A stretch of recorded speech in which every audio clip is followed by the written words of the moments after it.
It's Friday night. Since it's Friday night, I think we have an idea of what happens. But just in case you forgot, it's your boy Cool McCain, one of your hosts for the PlayCallers Sports Talk show. I'm also joined on my side by Stephen Box. Box, what's going on, What's man? good? What's good? What's good? Below, chilling, man, chilling. Below him, we have the exonerable Coach Dante. Yeah, And I'm then doing. beside I'm him, doing. a guy that cool. Yeah, I'm about to say I'm doing good. I'm watching Bryce Young run for his life right now. Hey, look, Oh, man, I don't even need to oh, see it to know that that's oh. what's happening. And then below me, we have a guy you guys may not really remember or know much about because he shows up sometimes, but maybe more often in the future. We don't know. But Jordan Long, what's up, Jordan? Not much, man. I'm excited. We got the NFL going, of course, the NBA release schedule for our Nuggets to repeat. So it's great. Great time of year. Yay, yay. And with that being said, we're going to quickly let everybody know who he is. We're going to hop back in here and we're going to make some things happen.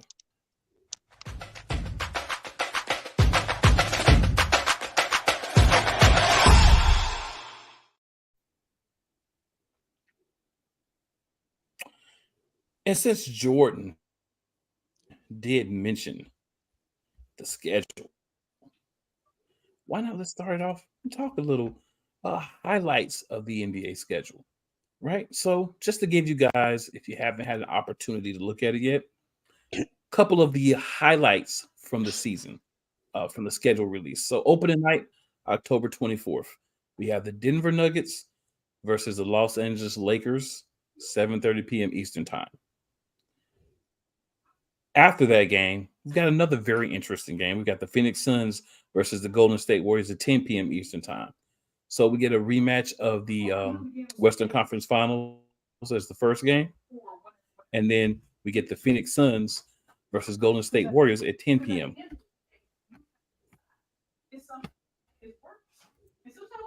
Guys, go around. Just give me your thoughts on any highlights you have for the season.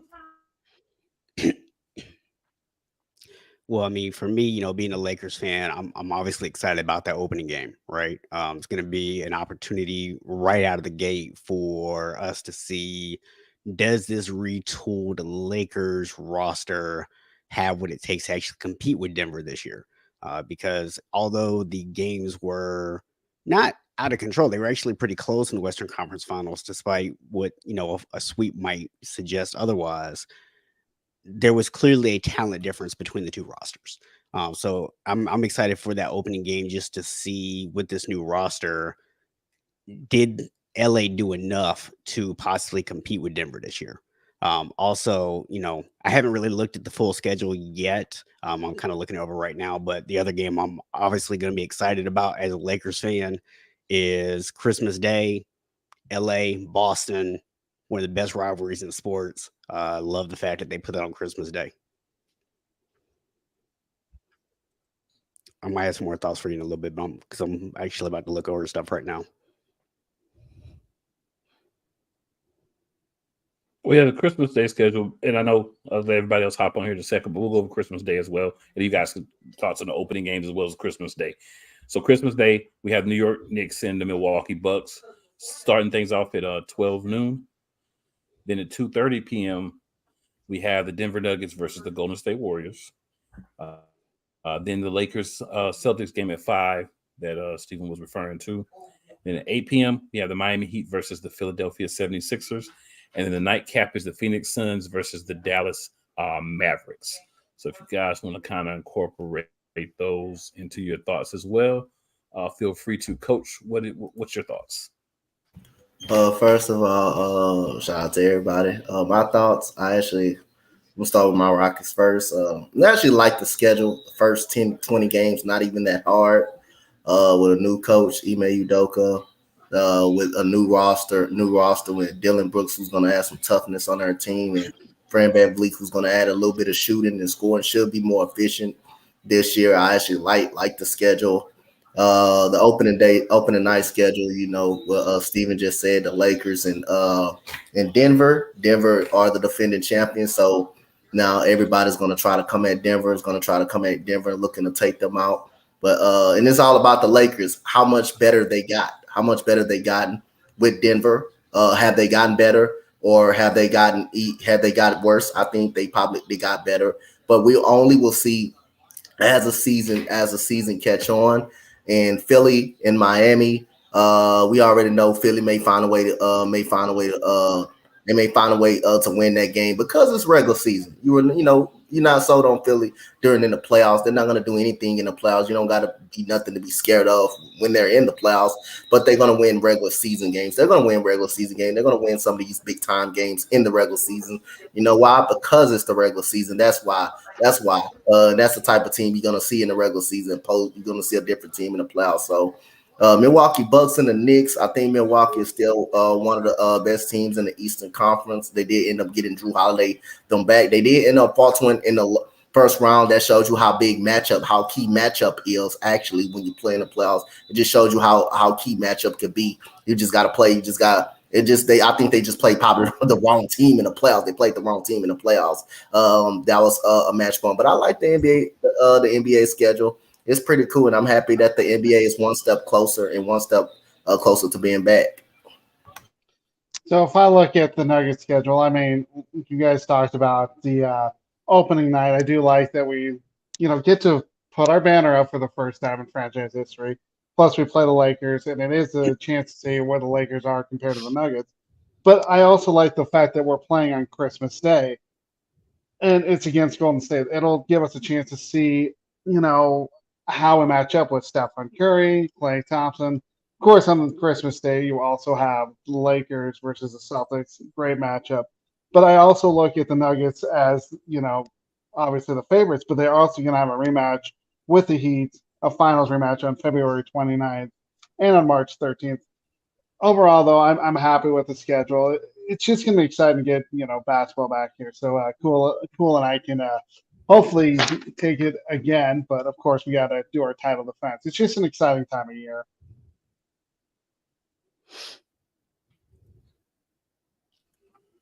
Yeah, man, when I look at the schedule as a whole, I love a lot of the primetime matchups, right? Jordan's already pretty much talked about Denver, so there's no need to go into the games. But I'll say this. I don't feel like any game's a bad game, right? For us, it's just a matter of what is Denver going to do throughout the regular season? What are we going to see? And then once we get to the playoffs, what are we going to have? That's what's exciting. But for the league as a whole, a couple of more, things to highlight as far as games go. When you look at the in-season tournament, not a big fan of it, but it does conclude December 7th and 9th. It starts November 3rd.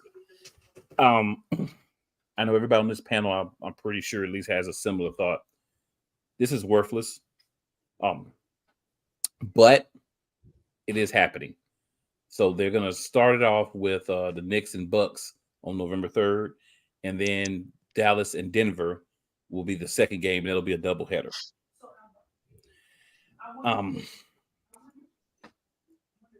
not going to allow my personal biases here. All right, MLK Day, January 15th. Right, we have 22 teams that'll be having games on that day. Morant will have completed his 25-game suspension, and they'll be playing Golden State on TV at 6 p.m. And then All-Star Weekend, of course, will be February 16th through 18th. So that's another, important date within the schedule. In the weeks to come, we'll kind of break down big games from team to team, but just wanted to at least kind of touch on that. But guys, your thoughts on the beginning of the in-game tournament? Any thoughts you have on the in-game tournament? And then the fact that so many teams will be playing on, MLK Day, and also the fact that we'll get a chance to see Ja return versus Golden State on MLK Day. Yeah, I mean, I feel like, the league has really, the last couple of years, tried to make MLK Day like their day, right? So they're kind of trying to get it up on the level of the Christmas Day games and things like that. So I love the move. I love the fact that they're going to have so many teams playing because if you want that to be a big day, then you got to go out and you got to get big matchups. And, obviously, Ja coming back is going to be something that I think we're all going to be excited to see. Um, you know, Hopefully all the off court stuff is behind him, right? So it's going to be exciting just to see like him get back on the court, because by the time he gets back out there, man, he's going to be ready to play. He's going to have been sitting there watching for 25 games, just wanting to be out there with his teammates. So that first game, he is bringing the energy. Now his shot might be a little bit off. You might have a little bit of rust. There might be some conditioning issues and things like that after a long layoff, but whatever amount of time he's on the court is going to be exciting. He's going to definitely bring it. So I think the in-season tournament, we already discussed it. This ain't the WNBA. The New York Liberty won it in the WNBA. They won their in-season tournament. So other than that, man, it's just a money issue. I don't even like I said, I don't even like the playing tournament. I don't even like the playing tournament that much. So other than that, I think the in-season tournament is beyond awful. And like Steven said, MLK Day, that's more like a Martin King, that's like Martin King Jr. Day. So other than that, hate the in-season tournament. I hate it. So if I look at the in-season tournament, I also don't like the idea because, what are you striving for? To win an NBA championship or win the in-season tournament? You want to win the NBA championship. Of course, the in-season tournament, you get a little bit of money. But yes, that's the only incentive. As for Martin Luther King Jr. Day, it's a great thing that the NBA is doing. They want, like Steven said, it's marketing their league. So I'm fine that 22 teams are playing in it. I think it's great that we'll have basketball all day that day.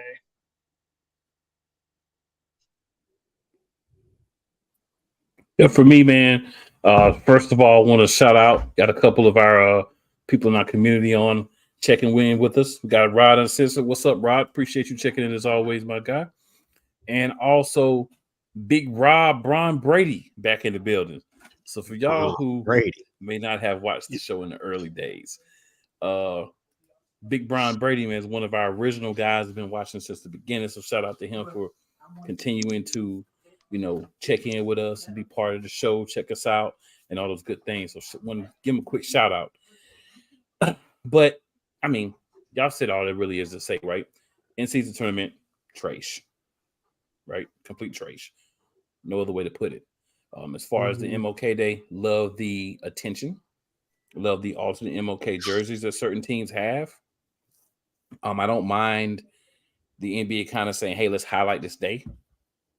And I do like the fact that so far, they've done a really good job of making this holiday about what it's really about. And that's MLK. So as long as that continues, I'm good with it. It's another day that they can really get a lot of content on. It's a day that a lot of people are out of work.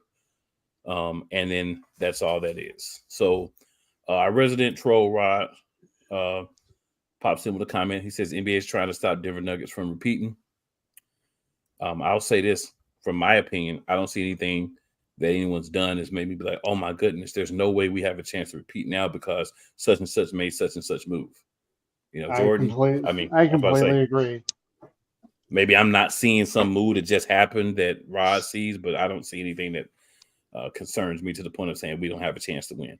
I mean, obviously anybody can be beat, but I don't see a team that's made a move that's like, oh my goodness, they're just so great now. There's no way we're going to compete with them.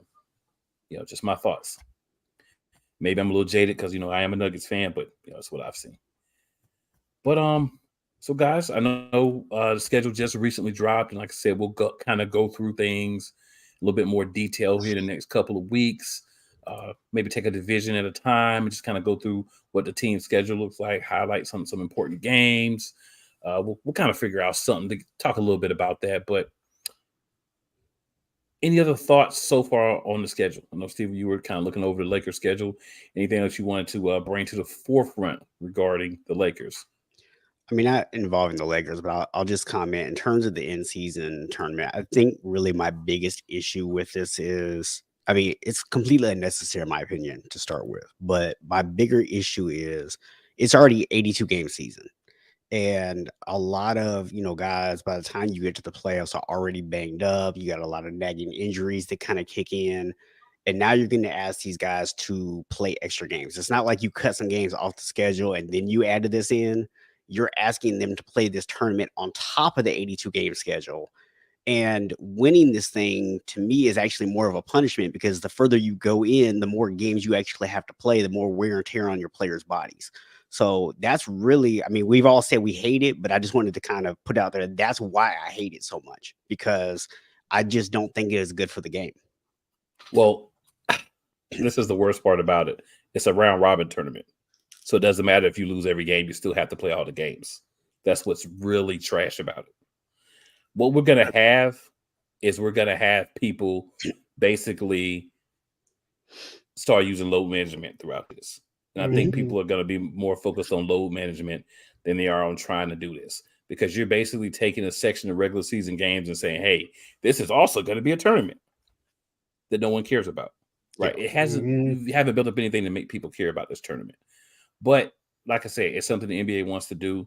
If Denver's playing in it, I'll watch. I'm a big Giannis fan, so if the Bucks play, I'll probably watch. Some of the other games I'll probably watch, but it won't be me purposely watching games that are part of this round robin in season tournament crap. But yeah, I would not be watching, because I do not even want to give the NBA any inclination whatsoever that I have a desire to watch this crap. Well, if it's a Denver game and I can catch it, I'll be watching. But I feel where you're coming from. I feel the same way as Pool. If the Nuggets are on, I'm going to watch it. But I'm not going to care less about it. Yeah. Like I said, Nuggets and Giannis if he plays, because Giannis will have a knee injury by then, right around the tournament, or an elbow injury, of course, or an ankle injury. Of course, I'm going to watch, because I love basketball. I love sport. I love basketball as a whole. But other than that, whoever Denver, teams like Denver or someone, they don't need to win this damn tournament. Teams like the Rockets, New York, Orlando. Imagine if they come out with that win. That's their championship right there. Teams that have not won the championship, have not won the real gold, that's their title right there. So everybody will get prepared for that. That's the champion. That's the championship right there for them. So teams like that decide to win. Of course, I'll be happy. When the last time we won the goddamn thing anyway, but that's not the damn championship. That's not what we play for. We play for a damn NBA title. That's what we play for. Other than that will tell me the Rock is in the right direction too at the end of the day. But you play to win a championship. You play to win the actual prize. The grand prize is the goal. That's what you play for. So any one of those teams, or Cleveland, someone win that, just notice that's their championship. That's their championship right there. I see one single person celebrating their team winning this in-season tournament. I'm clowning them so hard. It may happen though, man.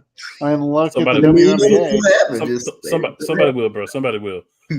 Wild Card Mar, what's up, my guy? Appreciate you checking in with us. And just so y'all know, man, I'll be on Wild Card Mar on Monday discussing the NFC East. So stay tuned for that. I believe, Mar, if I'm right, 5 p.m. Eastern time. If I'm wrong, let me know. But I hope that's the right time. But I'm stretched a little thin these days, y'all. NFL starts, it gets a little real with the scheduling and all that good stuff. But guys, so we're gonna go around. We'll start with you this time, Jordan. Any thoughts on preseason? Any players you saw during the first week that really stood out? Any teams or players that played real bad? Anything like that? And it's Thursday, not Monday. I saw a lot wrong. I'm going to be a little biased with the Denver Broncos. A lot of people are saying how Russell Wilson looked great. He was 7 of 13 for 93 yards. One problem is if I look at the game at the 4 drives he was in, it looked like last year's offense. What do I mean by that? He was getting pressured. I can tell you, I can't remember if he plays left or right tackle, but Garrett Bowles, Mr. 72 holding, if you're a Broncos fan, he looked like a rookie. I don't know if he's going to make the team as a veteran. Also, our special teams were just awful. Our punter, Riley Dixon, had an average of 45 yards per punt and 1 touchback. That's not going to do it. And then we look at our kicking game, and we actually ended up cutting Elliott Fry, who was better. He missed from 50 yards and hit from 55. The Broncos cut him because he's hurt. He could come back.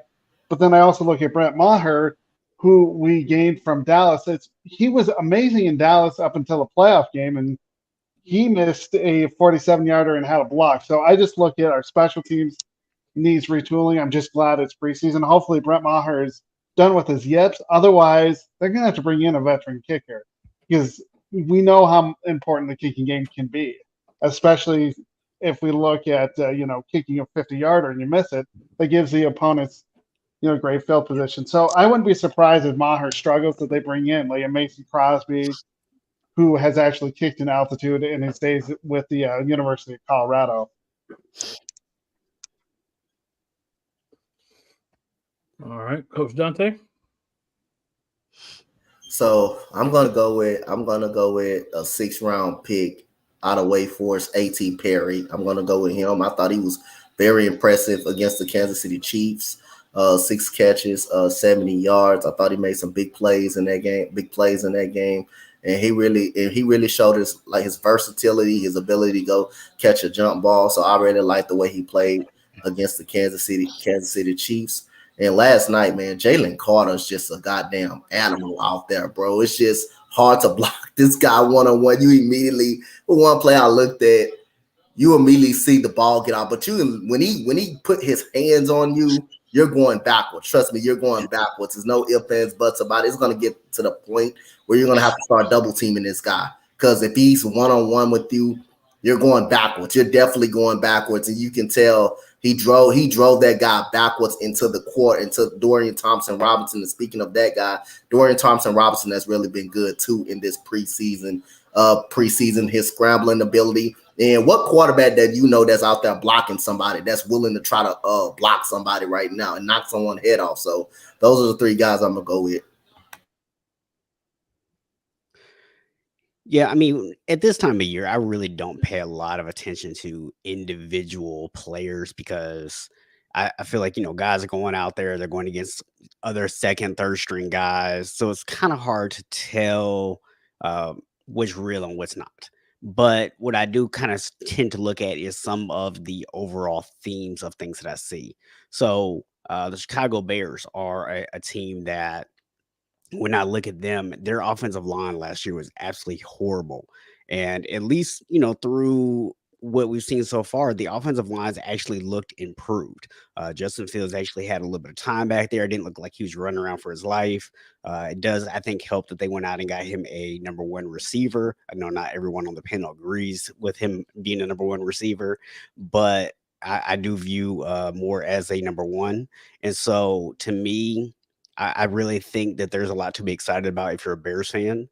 The Falcons are a team that last year on defense were very suspect. And, they were able to generate a lot of turnovers so far in preseason.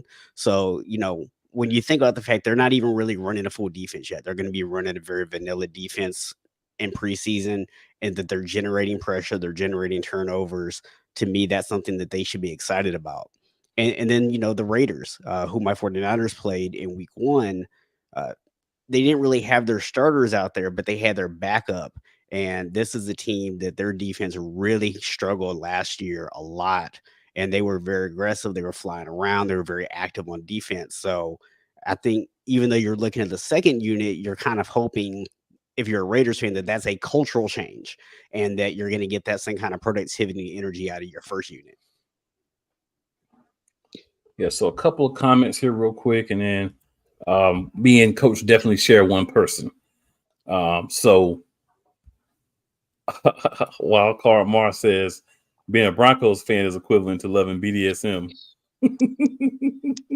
It's been a rough couple of years. I mean, since 2015 when we won Super Bowl 50? Yeah, it's been a rough couple of years. And we've gone through 3 coaches in that time. So, yeah. And then Mo hops in with us. What's going on, Mo? Appreciate you checking us out. What's good? He said, "What's up, guy?" And then he agrees with Coach Dante. Carter is a man among boys, pure beast. Hey, I was surprised he was there. Appreciate Denver for that. And Rod Uncensored Media says Marcus Mariota. I think he was trying to say here. Then also Raiders starters and backups equals the same. That's why they're going to be pretty bad. They only got one guy that's different, and he don't want to play. Marcus Mariota looks washed. I'm gonna touch on that. And then, of course, our Cowboys guys got to bring up another guy that I was going to bring up, Deuce Vaughn. All right, so let's get into my thoughts here. All right, so I'm going to start with Marcus Mariota. Marcus Mariota looks like a third-string quarterback at best. He made a couple of really nice passes, a whole bunch of horrible passes. He looks like he wants to run more than throw. I've never seen coaches, Jalen Hurts, wide receivers, everybody trying to go up and just kind of pick this dude up because he looks like he's just defeated. But you're playing bad. And when you play bad, that's what happens, right? But to get off my team for a second, because, obviously talk about my team all day. Two guys on the Cleveland Browns offense looked really good. Dorian Thompson-Robinson, who Coach Dante also discussed, looks way better than Joshua Dobbs. And then Demetric Felton. They looked really good in our game. They looked really good prior to that as well. So I really like what those guys are bringing to the table. Deuce Vaughn, as Rob said, has played really well in the preseason. He's smaller size, but, heart doesn't matter. And we've seen small backs be able to, make things happen and be really good in the pros. And I think he's another guy that's going to be able to make that happen. From hop back to the Eagles, because you got to talk about it good with my own team. I liked what I saw from Nakobe Dean. He played last night. I like what I saw from him. He got a big fumble. He caused a big fumble near the goal line that stopped Cleveland from getting points earlier in the game. Sidney Brown's played well in both games. A lot of people have played well, but another team that just really looked bad in their first preseason game was the Carolina Panthers, who Coach Dante is watching now. I said in the offseason, right? You can go back and watch the show. I never had an issue with the quarterback himself, right? They decided that they're going to go with Bryce Young and he's going to be the starter. I don't have a problem with that. What I have a problem with is this is the guy that you're going to have, the diminutive guy, a guy that you don't want to take a lot of hits. And your line is not very good. So you're going to put a small guy who you don't want to take a lot of hits behind a line that's about as porous as a slice of Swiss cheese. And you think that's going to help him develop and grow and help him be ready and be a great player this year. The difference in speed, the difference in talent between even at a place like Alabama and the NFL is magnanimous. Use a different word today. So to think that that was going to be a smooth transition, it's like, come on, man. And we're seeing that it's still not working out very well. So Rod Uncensored wants to also mention Keon White. Okay, I haven't done a lot on him, but I have heard his name. Definitely heard his name. But yeah, I mean, it's been so many places where there's been really solid performances, at least through the first week of the preseason, and like some of the joint practices that we've seen. But once we get a little deeper into the season, or even a little deeper into the preseason, once we finish week 2, then obviously we can come back, talk about some other guys that we've seen that may be playing well, guys we think may be on a bubble in certain teams, in certain situations, and kind of how that thing's going to move. So before we continue to move on, guys, any other thoughts on the NFL preseason and anything you've seen from that? Yeah, I got a couple more players. I'm gonna go with Devontae Banks from the Giants, who's looked absolutely really good last week against John Mechie. I mean, you talking about put a guy on lockdown. You talking about put a guy on lockdown, just putting everybody in handcuffs who we go up against, especially you've seen them tonight versus the Carolina Panthers. And it looks like you just said, Carolina Panthers look god-awful on that offensive line. Ike Ekwonu just got beat to death, by Thibodeau. Just got beat to death. That offensive is not looking good over there. Carolina, I'm not gonna lie, it's not looking good over there. Don't look like Bryce Young gonna be, if that offensive line keep doing blocking, keep not blocking and touching anybody the way they do. Hey, Bryce, it's gonna be a long season for Bryce Young. He doesn't have any time in the pocket right now.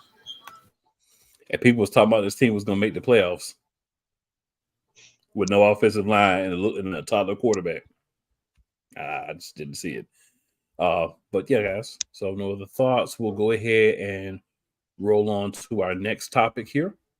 So the next thing we'll talk about is, guys, I'm just going to go around. If you want to give any piece of breaking news that you have since we last were here on the show last week, anything that's happened in the past week, you want to just give a quick piece of breaking news on, let's go. And Coach Dante, we'll start with you on this one. All right, so I'm gonna give y'all some breaking news. tomorrow CJ Stroud will play a lot, will play more than he played in New England. Only played one series, only played a couple series, small sample size. But just to let you know, he's on pace to be the starting quarterback. He's on pace starting tomorrow to be the starting quarterback of this team. And I just want to give my thoughts and prayers out also to Tyreek Cleveland and Moro Jamo. Moro Jamo did play for my Longhorns, and Tyreek Cleveland, is from the great city of Houston where I stayed at. Was great quarterback, great receiver in high school as well. So I want to give my thoughts and prayers for him. And Titus Howard will be back. He will be back soon. He has a broken hand. He's on par to come back this year. And shout out to Tyreek Cleveland. Everybody put him in your thoughts and prayers.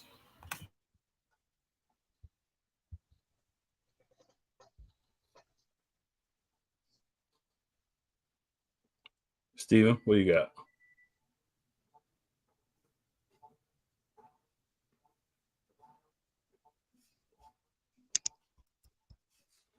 You on mute? Yeah, I got it. So I don't I wasn't here last week, so I don't even remember like what actually hasn't happened since I've been on 2 weeks ago. But I did see that today that the Ravens are signing Clowney, which obviously not the player that he once was, but he's a guy who, still gives you pretty good production. And that defense is already pretty solid to begin with. So I think that's actually a really good pickup for them. It's just a 1-year deal, I believe. But for a team that really is right there, that's going all in, and you are really fighting Cincinnati, and, a really good quarterback in Joe Burrow with some really great weapons up there. You're trying to add every piece of that defense you can to compete with Cincinnati in that division. So I think it's a great move. I love it for them. All right. Jordan? Well, supposedly that the offensive starters for the Broncos against Stephen Box's 49ers are going to play 20 snaps. That's what he said last week. They would play 18 to 20, and of course they played 24. So hopefully the more practice that Russell Wilson has in this game and the offensive line will help him into the regular season, because I don't know how much they'll play the next week. As for what Coach Dante said, I agree with him. Thoughts and prayers go to Tyree Cleveland. He was also on the Denver Broncos last year, so hopefully he will heal up and be ready to play for, whenever he can. I just hope that, the injury to his neck isn't that severe. But he was moving all the extremities, so that was a good thing. Yep. Yeah, so that was in the Philly game, so I was definitely going to touch on that, but hey, I appreciate you guys going ahead and touching on it. But I want to switch it over from mine. I'm going to actually go to college football. So Dre Kirkpatrick Jr. is Saban's first legacy commit in Alabama. Obviously, Dre Kirkpatrick, former NFL cornerback son, also went to Alabama. So this is the first legacy recruit that Nick Saban has had in his time at Alabama. So it's cool that it's gotten to the point now where he's actually getting, kids of guys that already played at Alabama, coming to Alabama. So, something unique, something a little out there. So I want to throw that out there for my little quick piece of breaking news. A couple more comments here. So we got Rod Jones. He says Tank Dell is a problem. I agree with that. I said Rod Jones, but I agree with that, Rod, definitely. And I mixed that. So we also have Christopher Jones, and Chris, appreciate you tuning in. He says, yes, we're talking about football again. Best half of the year. What's up, fellas? Absolutely. And Chris, we will be talking a lot of football coming up. Believe that. A whole lot of football. Chris is a fellow Niners fan. So Chris, you definitely want to stay tuned for the rest of the show, because we are talking NFC West tonight. And AFC West as well, which is how we got the Broncos guy on here for once. But guys, so we'll go ahead and move on. So SEC primer. So I guess the best way to do this is we'll talk about the different teams within the SEC real quick, and any thoughts that you guys have on that. So obviously we'll just start at the top with the teams in the SEC. So first always, of course. When I look at the SEC, I always think about Georgia first. So for me, Georgia is who they are. We know Georgia is still going to be one of the better teams, not just in the SEC, but in the country. So any thoughts that you guys have on Georgia? And a matter of fact, we'll do it this way. Top of the East Division is Georgia. Top of the West Division is Alabama. We know that these are two teams. We'll freak at that, but we know these are two teams that always do very well. So your thoughts on Georgia and Alabama? Well, we know Alabama will always be good because of their head coach, Nick Saban. He always runs a pretty tight ship there. I mean, he has great offense, uses great offensive line. Great. I mean, if you look at what they can do in the running game, because that'll open up the passing game for them. And their defense is always stout, one of the best in the country. As for Georgia, I think Georgia's going to win that division. They're probably the best college team out there in that SEC division, just because, again, they're like Alabama. They're stout on offense. They play great defense. What more can you say? I mean, when I look at these two teams, I mean, Georgia is looking like they're putting together a dynasty, right? Back-to-back champions, wasn't even particularly close in their championship game. When you look at the rest of the SEC East, and by the way, guys, this is the last year that the SEC will have divisions. Once they add Oklahoma and Texas next year, there will be no divisions anymore. But when you look at the East, the closest team that could compete with Georgia, and I really don't even think they're on the same level, is Tennessee. The rest of the East to me is kind of weak. When you look over at the West, I feel like, Ole Miss is maybe in that conversation a little bit, but for the most part, it's Alabama and LSU. That's really kind of where this, Western side of the SEC is going to compete. So yeah, Alabama, I think, is going to be in that conversation, but I do think we have to acknowledge the fact that Alabama has not been as disciplined the last couple of years as what they've been in the past. That defense has not been as dominant as it has been in the past. And I think a lot of that has to do with the fact that Kirby Smart has taken a lot of talent and brought it over to Georgia that normally would have probably gone to Alabama. All right, Coach, your thoughts on Georgia and Alabama? I think Georgia is the front runners. I mean, they won it the last 2 years. I'm gonna value the team that's been dominant. I'm always get an edge to the team that's been dominant to someone prove they can stop them.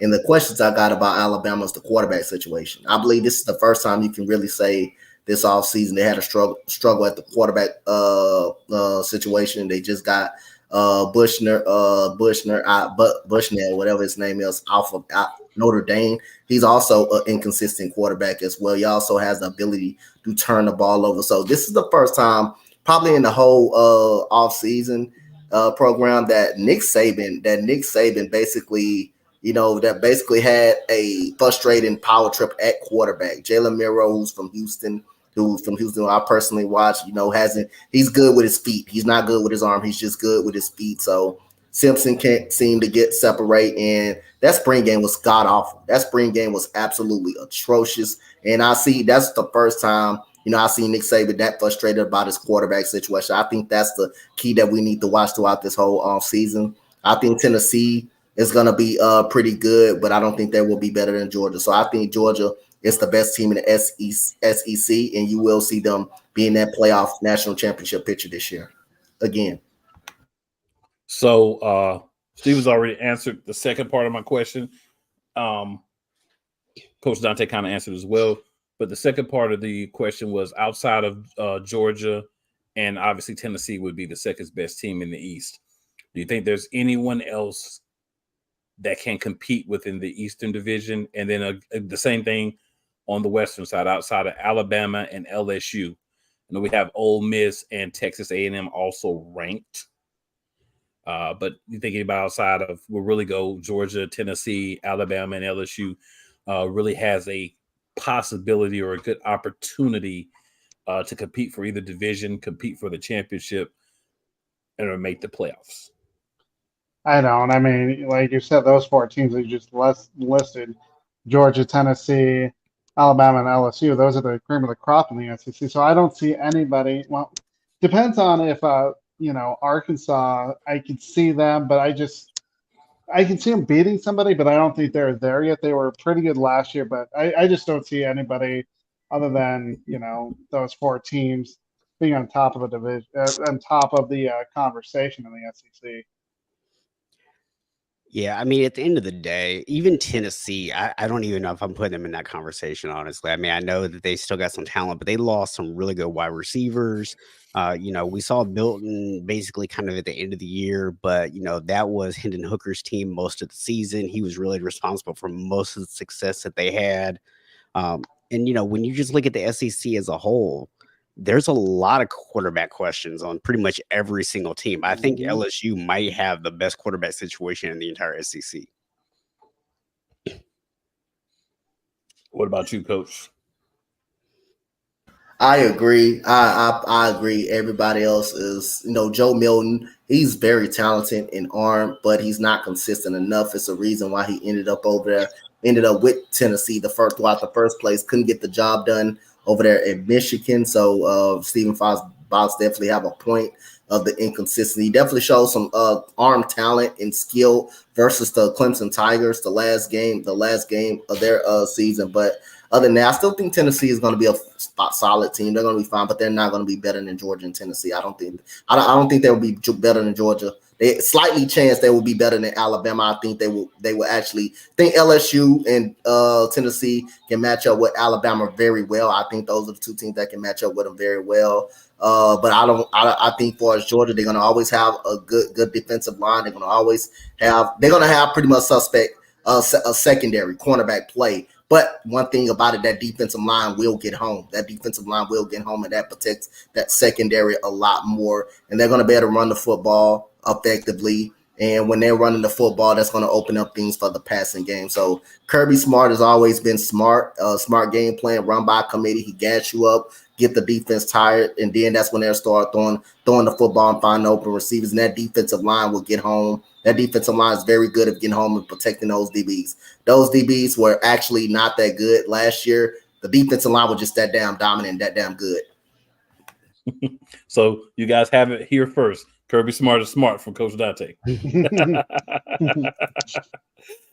But guys, so Christopher hits us with the ear emojis. I guess he's going to be listening in at the behest of his fellow 49er brethren. So Rod says Kirby is on another level, and Coach Saban has been struggling to recruit since NIL ruling. So then Mo says, embrace NIL, Nick. Pretty much. That's the only thing that's going to get you back where you were, bro. You got to embrace NIL. And then Key in the building. Key says, what's up, guys? What it do? So, yeah, man. So, for me, y'all have already said everything. It's those four. If those four all have a chance. But there's really nobody outside of those four that I'm looking at. If there is someone else, it would be a very huge surprise. I'd welcome it, but I just, I don't see it. All right. So, guys, with that being taken care of, we're down to next to last topic. The last topic will be a real quick one, but before we get to that, we're going to start with the AFC West. We'll go top to bottom from last year. So we'll start with the Kansas City Chiefs. I'll hop in my thoughts real quick, and then we'll just go around. We'll let Jordan go first since he's the the AFC West guy. So for the Chiefs, obviously, 14-3 last year, got us in the Super Bowl champs again. I think the best quarterback in the league is Mahomes. One of the best, if not the best, tight ends in the league is Jason Kelce. Other pieces were brought in to help out. For the sake of time, I won't go into too much detail on all those individual pieces myself, but I think Kansas City Chiefs ends up at the same spot next year, top of the division. They're the cream to me of the NFL and of the AFC until someone else can knock them off their perch. Cool. You just said everything I was going to say. You look at what they have. They have Patrick Mahomes, the best quarterback. He has Travis Kelce. What defense is going to stop them? I definitely have them winning the AFC West and possibly the whole AFC and marching on to win their second consecutive Super Bowl, back-to-back, I should say. Coach. What are we doing here? It's a matter who just comes in second place. That's all. It's about who comes in second place behind the Kansas City Chiefs. We already know that who's coming in first place. It's just a matter who's going to be behind them. That's all. Who's just going to be behind them. But other than that, man, you got a person that's undrafted who's doing a very good job in camp. I forgot Justin Ross. Justin Ross is doing a very good job in camp. I mean, you talk about taking guys like a Juju Smith-Schuster who had one good season prior to coming over there. And that one good season he had with Steelers, me and Cool McCain touched on this already, is do you know who he had on the other side when he had that good season? Antonio Brown. That's who he had on the other side of him when he had that first good season. Now you come back, you get Patrick Mahomes. Now your career is juvenated all of a sudden. But we're going to really see what type of receiver that Juju Smith-Schuster really is in New England. We're going to really see. We're going to really get a chance to actually see that, which is I don't think he's that good of a receiver, and I'm not sold on Juju Smith-Schuster at all. And then you see with Cool McCain doing that choke artist right there. But other than that, I don't think their defense very good. I think you can move the ball on their defense. The problem is you can't go score for score with Kansas City. You got to figure out a way to stop them on the offensive side of the ball, and I think that's what teams struggle to do, being able to stop them. But one thing about that defense, they will get a big stop when you actually need them to. Whether if it's a turnover, fumble, interception, whatever it is, they will get that. They will get a stop. They got the talent on the defense. You talking about Chris Jones, who's probably one of the most disrespected defensive tackles in the NFL that don't get a lot of credit. That dude is very dominant. You talking about Nick Bolton, who's really good at the linebacker spot. They got talent. And expect Scott Moore, to be big this year. Expect Scott Moore to be hella good. And Isaiah Pacheco ain't much you need to say. It's just a matter of who comes in second. That's all. I feel like me and Cool saw the same comment over here on the sidebar. I'm gonna go ahead and put it up there. I laughed at that one too. Raiders are winning the NFC. I was AFC laughing, West. and then you said, "Coach." I just looked over and saw it. And I was like, I couldn't keep a straight face. Yeah, I mean, listen. The only thing that I'm going to disagree with that any of y'all said is this: I don't even think we're trying to figure out who's second in this division. I think we're trying to figure out who's third and who's fourth. Because I think first and second are already just penciled in, and Kansas City is going to be number one. There's nobody in this division that is going to beat this team. It's just not going to happen. There's nothing you need to even add other than what's already been said. Yeah, pretty much. Couple of comments here. So Mo says, "Great stuff, guys. Cool coach Steven and Jordan. I'll be back next episode at Rod on Sister Media. You're killing me, fam. Real talk. Yeah, I feel you on that." And then Billy V brings up a very great point here. This is a very great point. I love this point. He says, "I don't believe it's fair to judge Juju in New England because he doesn't have a viable QB that can consistently get him the rock." That is a fair point because I am not sold on Mac Jones as anything more than maybe a decent game manager. So that's a fair point, Billy. But the only comment I'd say is that is where Juju chose to go. That's the only thing I would say, knowing what's there. But you do have a valid point. I may have to take it a little easy on Juju this year because he is receiving the ball probably from Mac Jones. And yeah. Yeah, cool. Yeah. And then here we go. Rod sends it again. Jimmy G and Belichick's son will win the AFC West. All right. Hey, I mean, you can feel how you want to feel. I mean, with the AFC West, man, let's not play. Let's do it this way. All right. We know who's going to be first, right? Does anybody think the Chargers are not going to be second? Okay. Does anybody think? So here's what we'll discuss. So I do agree. Of course, Chargers are going to be second. We know what's going on with Herbert, blase. If you want to throw a little quick blurb about that in, cool. So we got the Raiders that were third last year. Do you think the Raiders are going to be better than the Broncos this year? No. No. I think they're going to be worse. I completely agree. I think the Raiders are going to have a top 10 pick. Actually, I think they're going to be that bad this year. I think they're that bad. I just don't trust the Raiders' defense. That's what it comes down to me. For me, I mean, their offense is okay, but their defense, I don't think. I agree with Coach Dante. They'll be a top 10 pick. So to me, when I look at the Raiders, right, you have to ask the obvious question of, did you upgrade a quarterback with Jimmy G over Derek Carr?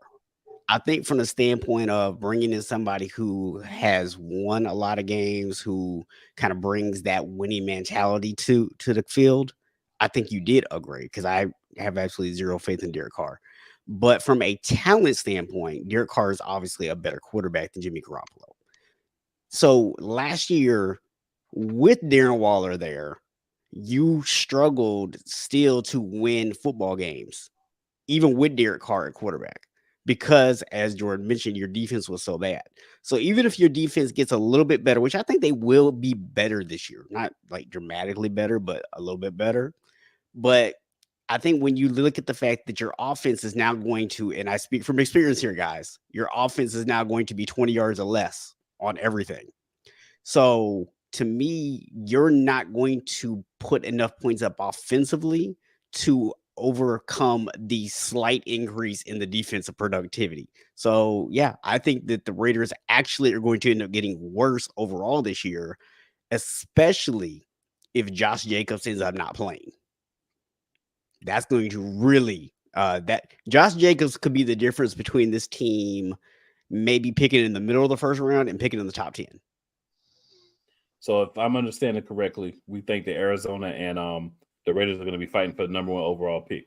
No, that's not a fight. Caleb Williams The Cardinals are winning I that. think the Cardinals are the worst team in the NFL. I think I'm just asking. Yeah, I think the Raiders are more of a top 10 pick. I think the Raiders up in that top 10. It's if the only way the Raiders would get third place if the Broncos are that goddamn bad and it's a shit show. That's the only reason. And I don't bank on happening with Sean Payton with his discipline in that locker room. I don't bank on that happening. And then the Broncos, they actually can stop somebody on defense. Their defense wasn't actually the problem. They were one of the best defenses in the league. Their offense and the head coach, one supposed to be coaching in the league. One supposed to be a head coach in the league. I'm gonna say not coaching the league, but he's not a head coach, he shouldn't have been even a head coach in the league in NFL. Oh, I completely agree with you, Coach Dante, because the fact of the matter is when he was a head coach, he actually had to get a guy to help him with management. Hackett had no idea what he was doing. That was our problem last year.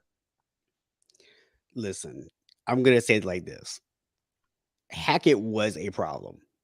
Easily one of the worst hires that anyone has ever made. But to say he was your only problem would be very incorrect because you still have your other big problem. And I personally just think Russell Wilson's washed up. I think he's and that's where I disagree with you. I don't think he's washed up. We didn't have an offensive line, and we still don't have an offensive line. So who knows what's going to happen this year? I hope Sean Payton improves the offensive line, but I don't know if we really know how washed up, if he is washed up, how washed up he is. He doesn't have time to throw the football. Yes, he made terrible decisions last year, and hopefully those go away this year. But the fact of the matter is with no offensive line helping you, I don't know how good Russell Wilson is in Denver. I would advise he keeps an eye out to his right side where Mike McGlinchey is. Would advise he keeps an eye on that side of the field. So Jordan, I'm going to ask you this. I'm going to give you the screen. I'm going to let you answer the question. I'm going to ask you the question. So we know you've had some injuries at receiver. We know we have questions about Russell Wilson. Yeah. Do you believe that Sean Payton is going to be able to take this team and make them at least almost as good as this Chargers team that we feel like is going to be the second best team in this division? Go. I honestly think it depends on which Russell Wilson you have, because if Russell Wilson is the guy that we thought we'd have and made the trade, I can see us going 10-7. But if he's a turnover machine and he can't, read the defenses, then we go 7-10 or 6-11. It could be a much worse season. But I do think we have the talent standpoint, especially on defense, to be as good as the Chargers. We have a better defense than the LA Chargers. It's just a matter of, can we score more than 16.4 points? Or I think we had 16 points last year. If we can drive the ball in the red zone and score more, then yeah, we're certainly going to be the same talent as the LA Chargers this year. Okay. So I think we're pretty much in agreement here then. Just to clarify, Chiefs first, Chargers second, Broncos third, Raiders fourth. Yep. Got no problems with that. I think that's a reasonable order. If it's wrong, I still think it was the right decision to make choosing them. So we're gonna swing over to the NFC West, right? So we always start at the top. So what we're going to do is the same thing we did for Jordan. We're going to allow Steven to just tell us what he's got about the San Francisco 49ers. All yours, sir. So when I look at the 49ers this year, obviously we have one of the most talented rosters in the NFL. This is a team that has gone to the Super Bowl, NFC Championship game pretty much every year, except for a couple of years when we had a lot of injuries. So this is a team that there's no reason to expect they're not going to still get back there. There's a couple of question marks. So one, offensive line, we got a few new pieces that came in. Now, we had our backups in against the Raiders. They didn't look very good, but we didn't get to see the starting offensive line. So it will be interesting to see some of the new pieces, how those work out and how those guys play. But for the most part, that's not really my biggest concern. When you look at the quarterback position, Brock Purdy is back practicing. He's, out there, throwing, back healthy, which is positive. So we're going to have to see, can he go back out there and do what he did last year? Now there's some film on him, right? So guys have got a chance to spend the offseason watching some tape, learning what some of his tendencies are. Is that going to come back to bite him? Or is he going to continue to improve as a quarterback and get better? Because when I look behind Brock Purdy, you guys know I've talked about it multiple times in the past. I'm not a big Sam Darnold guy. I think he could be reasonably successful in this offense, but I'm not super sold on him. That's not a guy that I'm super comfortable with if he has to lead the team. Now, I think he's better than Josh Johnson, who we had last year, but the big question mark obviously is Trey Lance. And, I really want to see what Trey's going to do in the second preseason game. He looked like he started settling in a little bit in the second quarter of the first game, but prior to that, he looked a little shaky. I want to see him go out there, be a little bit more definitive with his throws, and that's to me going to be the big thing.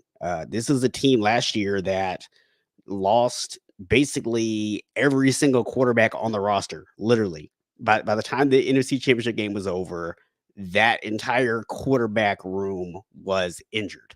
So obviously, we can't just assume that one guy's going to stay healthy and be able to count on that. We need to have lots of depth there. When I look at the skill positions, running back, you obviously got Christian McCaffrey, you got Elijah Mitchell, you have Ty Davis-Price, who everybody's saying looks really good. Jordan Mason is a guy that I still really like. So the running back room is stacked. The wide receivers are really good. I'm loving the fact we're having a lot of depth and competition at corner, because honestly, that was the only potential weakness on this defense was the corner position. So I like the fact that, even outside of our two starters, we have a lot of depth for third, fourth, fifth string at the cornerback position. So I'm excited for what this team can do this year. The biggest question mark for me, obviously, like I said, is going to be how well the offensive line protects and how well the quarterbacks hold up. If the offensive line plays well and we get healthy quarterback play, this is going to be a team that's going to be right back in the NFC Championship game or Super Bowl conversation. All right, I'm going to go to the comments here. So Mo says, spot on, Broncos had one of the worst O-lines in the league. This is true. He also says that don't forget the Chargers head coach will help you out.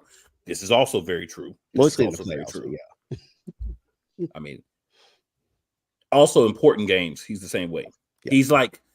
He's the coaching version of the white Dak Prescott. That's what he is. All right. And then Christopher Jones says facts. He also says at this point, I'm Darnold over Lance.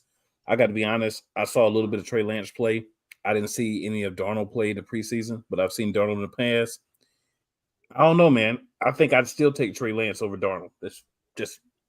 I'm very low on Sam Darnold. Yeah. I'll wait. I put him in the same group with Marcus Mariota.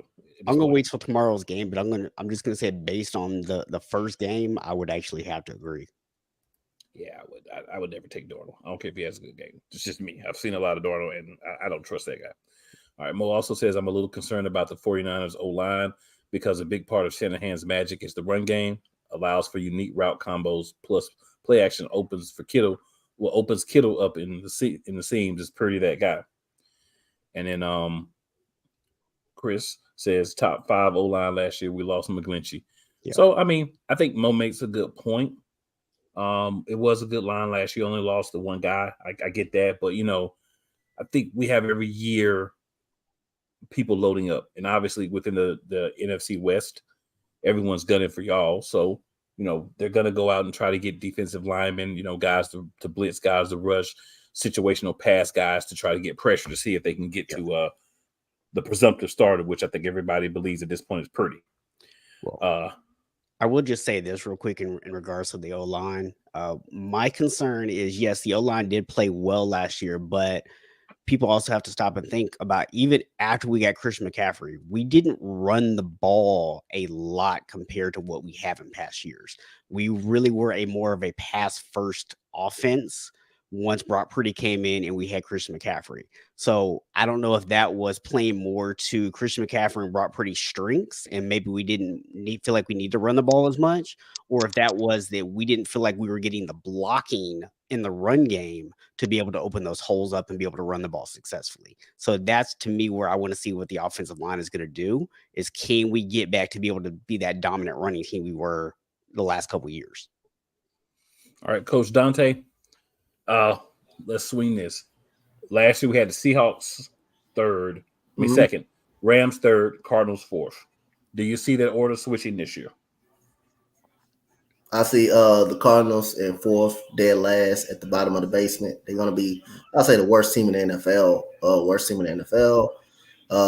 Like I say, I'm still taking the 49ers to win this division. Like I say, they haven't been beaten in a while. So I'm like I say, obviously, you know, my philosophy, I'm gonna take that squad. But I think I'm gonna just say this one thing on Trey Lance's behalf. I don't think he's actually had the opportunity. I mean, he lost his job due to injury. He lost his job due to injury, not because of play on the field.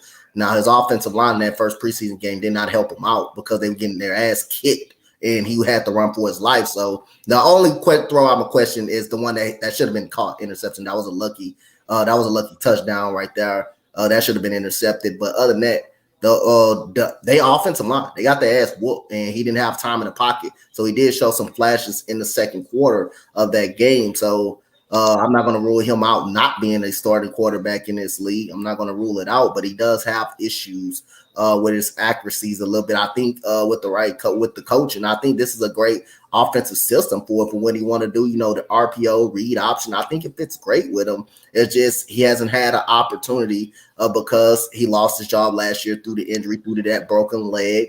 And you know, of course, when you had Brock Purdy, you see him win those 8 games and those take them to the NFC Championship. So he's got a little bit of upper hand, and he gets hurt. So he's got an upper hand because, you know, the eight games in a row that he won and taking them to the NFC Championship. Sam Darnold, I'm out on Sam Darnold. He had his opportunities. He had his opportunity to prove that he could be a starter level quarterback. He has not gotten it done. So I would not be sold up. Why would I be sold up him just going to San Francisco? He had his opportunities. He already had his chances to show, and it just shows he's not good. He's just not a good quarterback.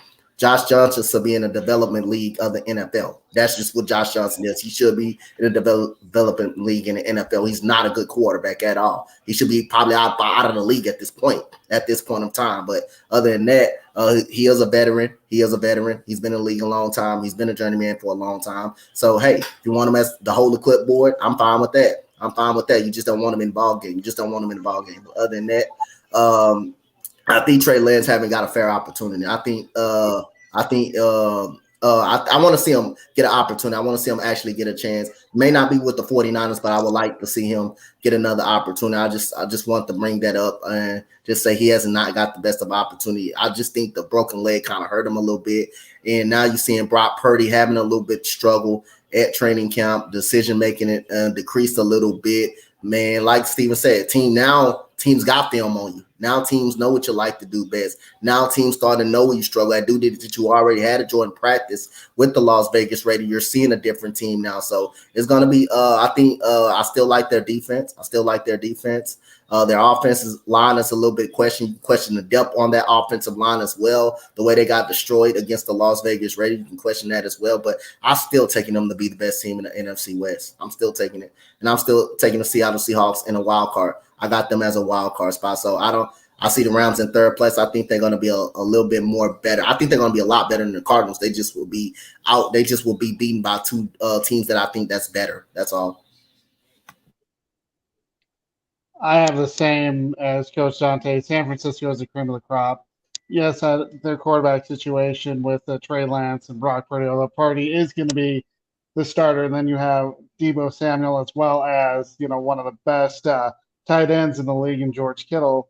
And you have Christian McCaffrey. I think the defense is pretty good. You look at Seattle, I mean, they had a pretty good season considering they lost Russell Wilson to the Denver Broncos. Now you have Geno Smith. What can he do in the second year as the starting quarterback? And I also have the Rams as number 3, and the Cardinals, like Coach Dante said, they're going to be one of the worst teams. They're going to have a top 3 pick.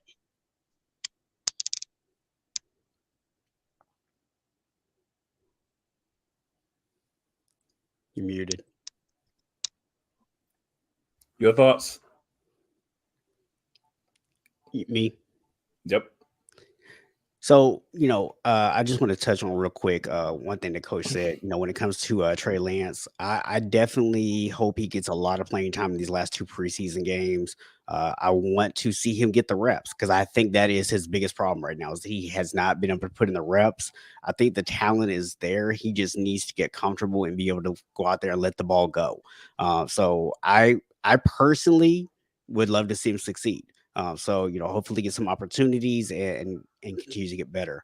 When I look at the rest of the division, I think Seattle's the second best team. All they've done is gotten better since last year. So I think they're going to take another step up. And I don't think they've caught up to the 49ers though, right? So I am seeing they're the hot pick for a lot of people, calling for them to potentially be the upset and win the division. And I'm like, okay, you guys forget that we beat them 3 times last year. So to me, I don't think they've quite caught up to the 49ers, but I think they are the second best team in this division. I think they actually have a really good chance to be a wild card team and make the playoffs as well. When I look at the Rams, I expect the Rams to be better this year. But even with that said, there's a ton of question marks. Is Matthew Stafford going to come back healthy? Is he going to actually be able to play? Is Cooper Kupp actually going to be healthy when he comes back? When you look at that defense, I mean, look, if I were to just tell you to start naming defensive starters for the Rams, I don't think most of you guys are probably getting past 3 people. And some of you might not get past Aaron Donald at this point because most of that defense has been absolutely decimated for what it once was. So it's going to be interesting to see. A couple weeks ago, I was on Couch Coach's show. My bold prediction for the NFC West this year is this will be Sean McVay's last year. I think he's going to go ahead and do what he wanted to do this year, but he got guilted into it, and he's going to retire so that he can spend some time with his family. So that's my big prediction is this will be his last year with the Rams because although I think they will improve on their record, they're still not going to be a playoff team. And the Cardinals, as we've all agreed, are probably the worst team in the NFL. I'll simply say, I think the order is going to be the same as last year. Seahawks be the second best team. I don't know if they'll make the playoffs this year, but they'll be the second best team in the division. The 49ers to me are one of the 3 best teams in the NFC. I've said it all off season. I'll continue to say 49ers, Eagles, and Cowboys to me are the cream of the NFC. So the 49ers should have a problem winning this division. If they do, I'll be shocked.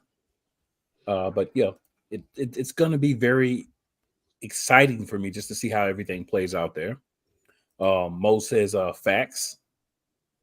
And then in regards to Trey Lance. And then, excuse me, Chris says he needs too much experience we can't give him. So I want to touch on that real quick. So here's a problem I have with that, Chris. And I think you're right. I completely think you're right. But here's the problem I have with that.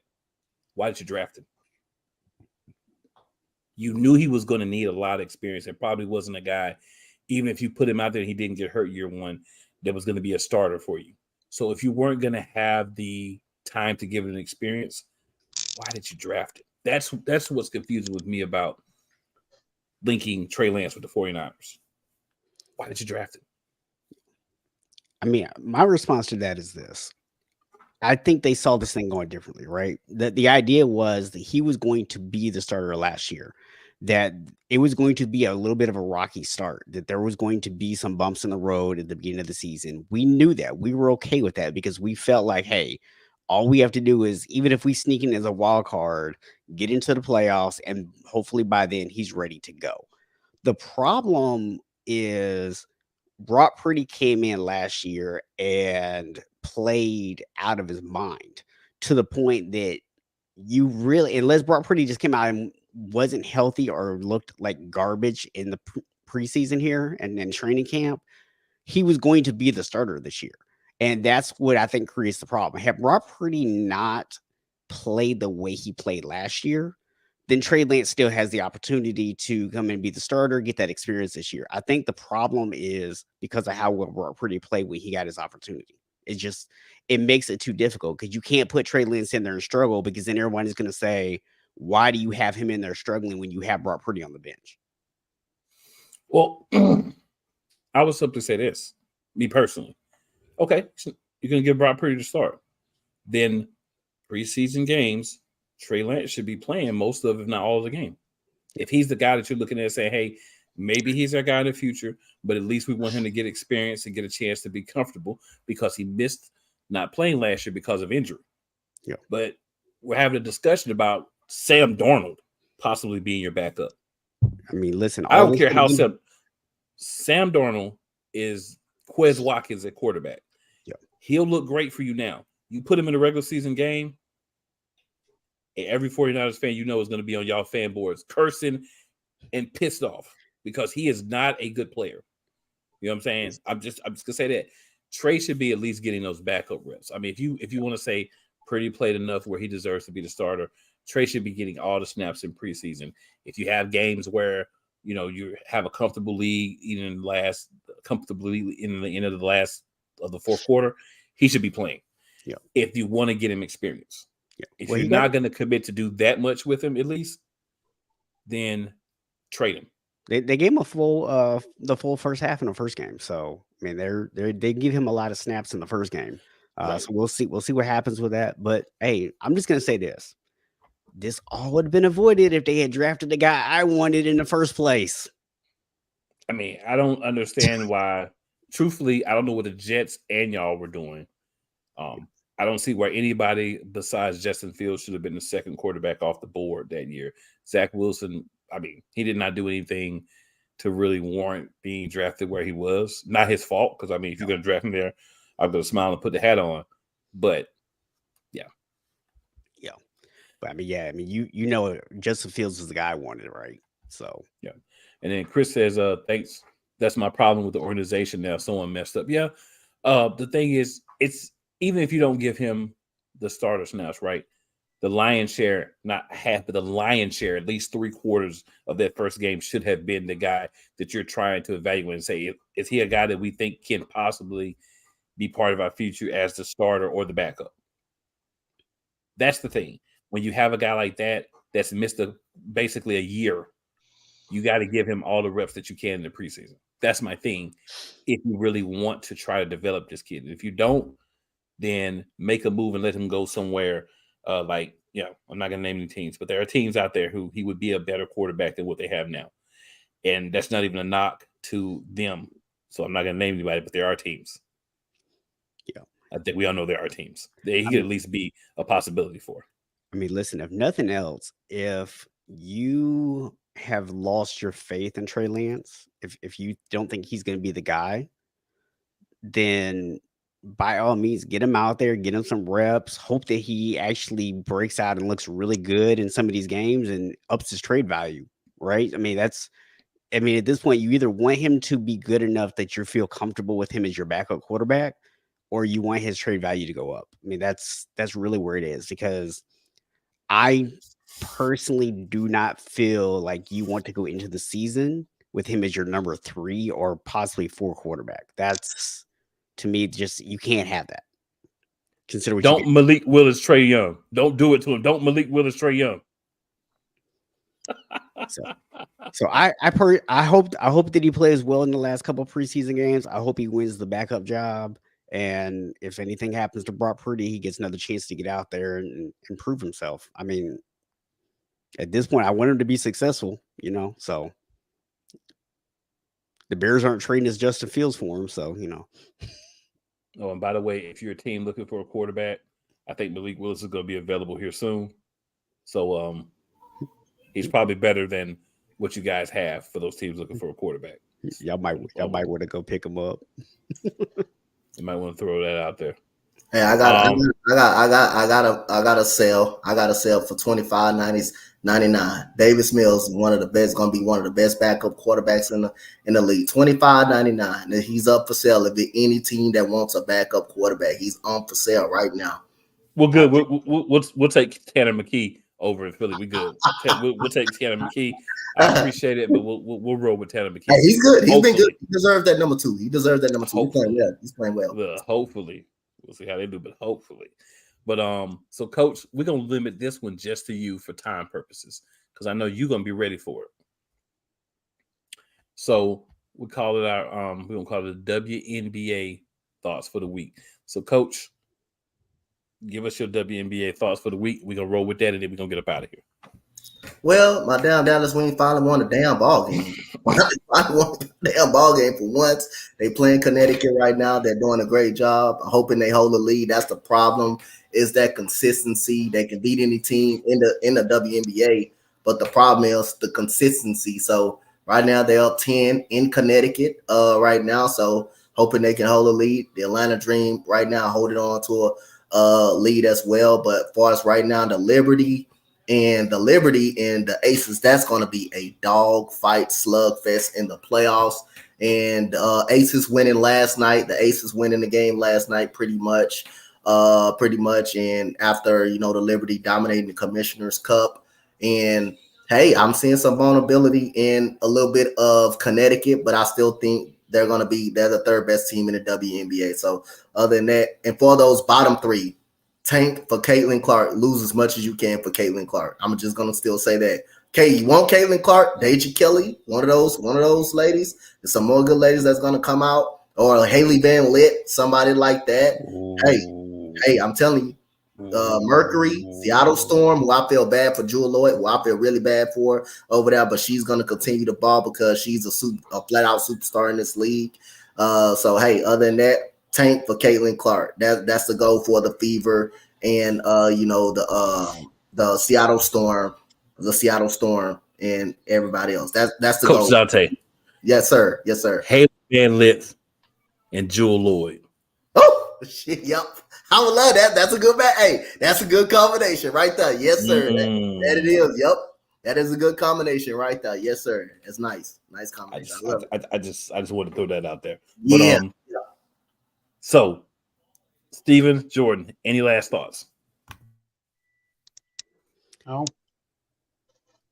I mean, look, man, it's almost football season. I'm getting excited for it. We got a couple more of these preseason games to get through. Looking forward to Florida State kicking off the season against LSU. It's going to be a big time top 10 matchup. So I got a lot to be excited about.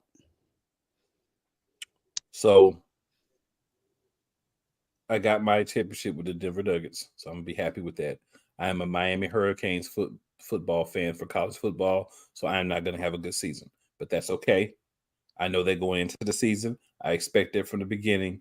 So as the filler wins happen, you're not gonna see my chest puffed out because I know what's gonna happen when we get into the real part of the schedule. But hey, maybe I'm wrong, but nothing tells me I am. We're going to be rolling back into NFL, of course. Very excited about that. That's the meat and potatoes of the year for this show and the other shows. Starting next week, 9 p.m. Eastern Daylight Time, EDT. The NFL. I have to calm myself down when I say it so I don't say it too hype, okay? So we're going to have the NFL Gridiron Flex, all new football show. Will be on at 9 p.m. So you'll be seeing us get out of here a little bit sooner just so we can get that prepared and get ready for that. But guys, stay tuned for that starting next week. And everybody that checked in today, appreciate you. Everybody that sees the replay, same thing. With that being said, another great episode, I feel like, for the crew. We're going to get up out of here. And we will see you next week.